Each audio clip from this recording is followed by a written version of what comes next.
औज़ुबिल्लाहिमिनश्शैतानिर्रजीम बिस्मिल्लाहिर्रहमानिर्रहीम। आज के इस लेक्चर में हम पढ़ते हैं reaction of oxides of period 3 with water. ये पढ़ते हैं कि पीरियड 3 के जो ऑक्साइड है वो वाटर के साथ रिएक्शन करके क्या जनरेट करता है, क्या प्रोड्यूस करता है। पीरियड 3 में जो पहला एलिमेंट हमारे पास है वो है सोडियम, और सोडियम के ऑक्साइड का नाम है सोडियम ऑक्साइड। सोडियम ऑक्साइड जो है ये वाटर के साथ रिएक्शन करता है और इनके रिएक्शन के रिजल्ट में जो है एक बेस प्रोड्यूस होता है जिसका नाम है सोडियम हाइड्रोक्साइड, और इस बेस की जो pH है वो इक्वल टू 14 है। इसी तरह दूसरा एलिमेंट जो पीरियड 3 का है उसका नाम है मैग्नीशियम, और इसके ऑक्साइड को हम कहते हैं मैग्नीशियम ऑक्साइड। मैग्नीशियम ऑक्साइड जो है वाटर के साथ स्लोली रिएक्ट करता है, उनके रिएक्शन के रिजल्ट में भी बेस प्रोड्यूस होता है, और उस बेस का नाम क्या है, मैग्नीशियम हाइड्रोक्साइड। और इस बेस की pH 9 के बराबर है।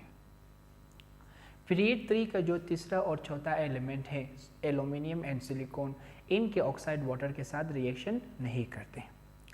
इसके बाद जो है हमारे पास नॉन मेटल्स आते हैं, फॉस्फोरस है, सल्फर है, क्लोरीन है। इनको देखते हैं। फॉस्फोरस जो है दो तरह के ऑक्साइड रखते हैं।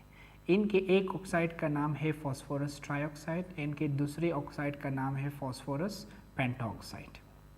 फॉस्फोरस ट्राइऑक्साइड जो है वाटर के साथ रिएक्शन करके क्या प्रोड्यूस करता है, एक एसिड प्रोड्यूस करता है जिसका नाम है फॉस्फोरस एसिड।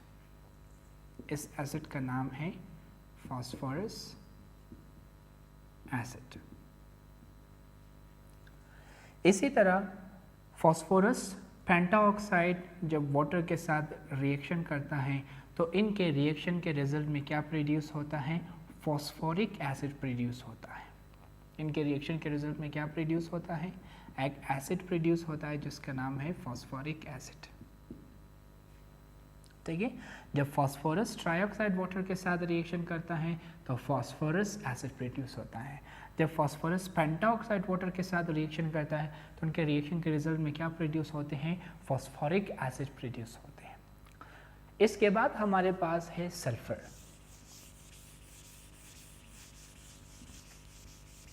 सल्फर के भी जो है दो ऑक्साइड्स होते हैं, एक है सल्फर डाइऑक्साइड, एक है सल्फर ट्राइऑक्साइड।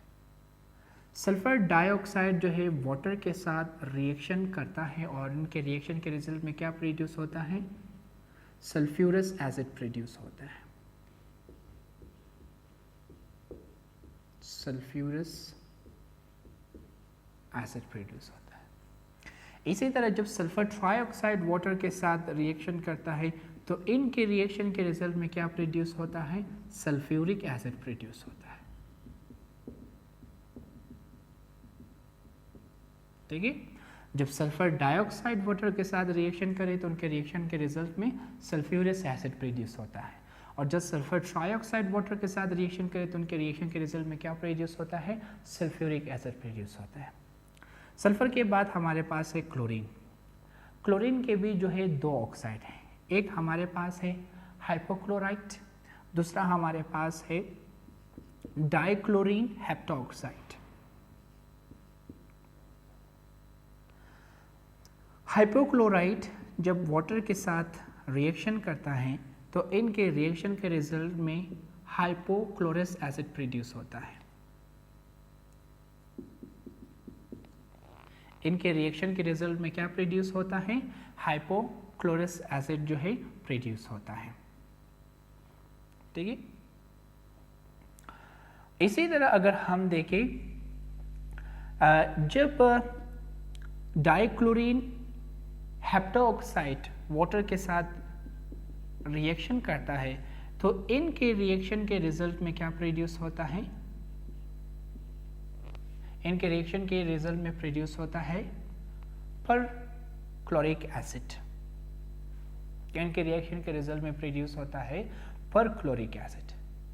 ठीक है, तो आपने ज़हन में रखना है कि हमारे पास जो है जब ये हाइपोक्लोराइट जो है वाटर के साथ रिएक्शन करता है तो इनके रिएक्शन के रिजल्ट में क्या प्रोड्यूस होता है, इनके रिएक्शन के रिजल्ट में प्रोड्यूस होता है हाइपोक्लोरस एसिड।